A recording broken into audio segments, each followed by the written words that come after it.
নারকেল নাড়ু তো খেয়েছেন, কিন্তু মহুয়ার নাড়ু খেয়েছেন কখনো? অবাক হচ্ছেন?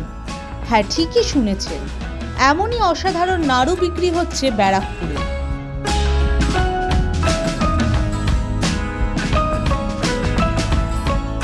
মহুয়া শুনলেই হয়তো নেশার পানীয়র কথা মনে আসে, কিন্তু এই নাড়ু খেলে নাকি নেশা হয় না, উল্টে পুষ্টি গুণে ভরপুর, গর্ভবতী মহিলাদের জন্য খুবই পুষ্টিকর।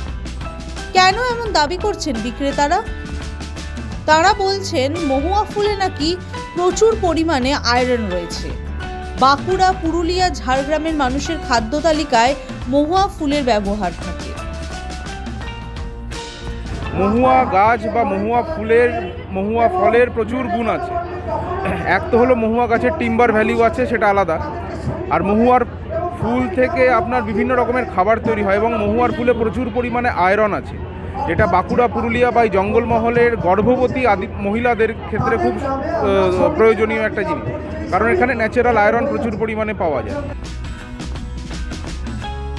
কিভাবে তৈরি করা হয় এই নাড়ু?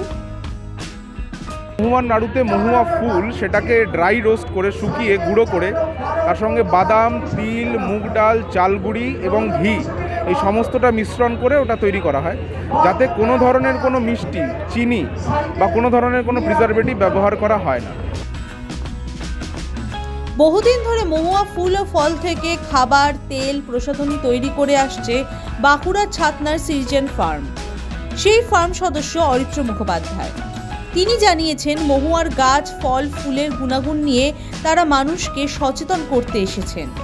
শুধু ফুলই নয়, গাছের কাঠ ও ফলের বিশেষ গুণ রয়েছে। ঔষধি গুণ রয়েছে মহুয়া ফলের বীজে।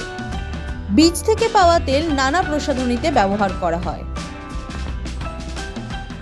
মহুয়ার বীজ থেকে আপনার তেল তৈরি হয়, যেই তেলটার মধ্যে আপনার অ্যান্টি ইনফ্লেমেটরি প্রপার্টিজ আছে, বা যেটাকে আমরা বলি ডাইক্লোফেনাক এফেক্ট। মানে হলো যে আমাদের ব্যথা হলে যখন আমরা মুভ বা ভলিনি এই সমস্ত মালিশ করি, তার বদলে আমরা যদি মহুয়ার তেল ব্যবহার করি, সেটা অনেক বেশি পরিবেশ বান্ধব এবং শরীরের পক্ষেও সেটা অনেক ফলপ্রসূ হয়। ব্যারাকপুর থেকে প্রতীতি ঘোষের রিপোর্ট, দ্য ওয়াল।